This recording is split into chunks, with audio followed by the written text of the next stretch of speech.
Ah, ça, c'est une belle question.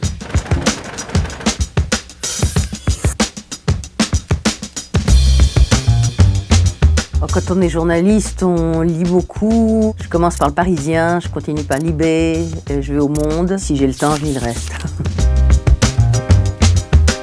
J'ai toujours eu le trac avant de passer à l'antenne. Oui, ça va? Ça va? J'ai toujours eu envie de m'enfuir au moment du générique. Comme j'ai pas de courage, je suis pas partie. Bonsoir.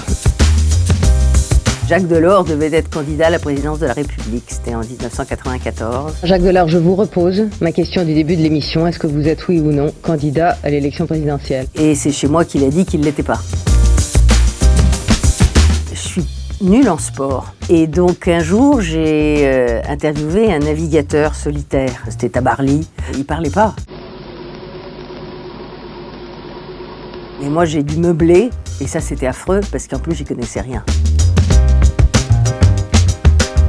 Le plus gros choc de l'année, pour moi, ça a été Trump. I don't know what I said. I don't remember. Je me suis dit que le monde devenait à la fois imprévisible et dangereux et que n'importe quoi pouvait arriver. Et donc ça a été pour moi un choc violent.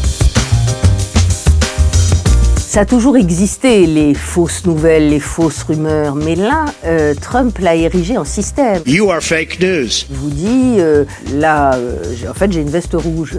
Alors, vous dites non, j'avais une veste blanche. It's fake, phony. Non, mais pour moi, elle est rouge. Et tout est équivalent, et tout est à niveau.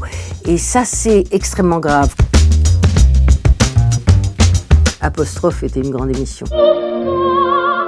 Et ça montrait qu'on était capable quand même de beaucoup d'attention. Page 73, dans L'amour est un chien de l'enfer, vous dites... Le mec qui a dit un jour, je vais mettre 4 personnes autour d'une table basse, ils vont parler de leur livre, on a dû lui dire, dis donc Coco, c'est pas une idée. C'était quand même une grande idée parce que ça a été une des meilleures émissions de la télé pendant longtemps. Shut up. Je vais te foutre mon poing dans la gueule. Tout le temps, enfin tout le temps, oui. Je monte dans ma voiture, j'écoute France Info et quand j'arrive chez moi, je regarde BFM ou CNews. Patrick Cohen, parce qu'il a une connaissance formidable des dossiers. Et ça, c'est probablement ce qui est le plus difficile. C'est-à-dire être capable en direct de contredire l'invité parce qu'on connaît son dossier. De quel fonctionnaire parlait Marine Le Pen dimanche à Nantes ? Non, c'était pas forcément mieux avant. Je crois qu'aujourd'hui, les talents sont multiples. Ce qui était sans doute mieux avant, c'était que les émissions étaient moins uniformes. Quand je regarde C'est dans l'air ou quand je regarde BFM, je ne sais plus laquelle je regarde parce que quelquefois j'y vois les mêmes et c'est la même mécanique. Il y a là quelque chose d'intéressant. Mais au fond, tout ça n'est pas très grave. Je préfère écrire. Une île déserte où j'aurais du réseau. Oui. Je prends mon mobile. À ce moment-là, je peux tout faire avec.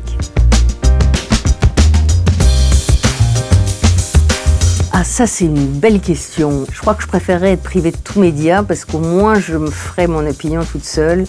Je déteste qu'on m'oblige à penser quelque chose. Ah non, quand même. Mais pendant longtemps, le dimanche soir, vers 6h du soir, quand j'ai arrêté 7 sur 7, j'avais tout d'un coup un battement de cœur. Je dis, j'ai oublié d'aller à la télé. Speech.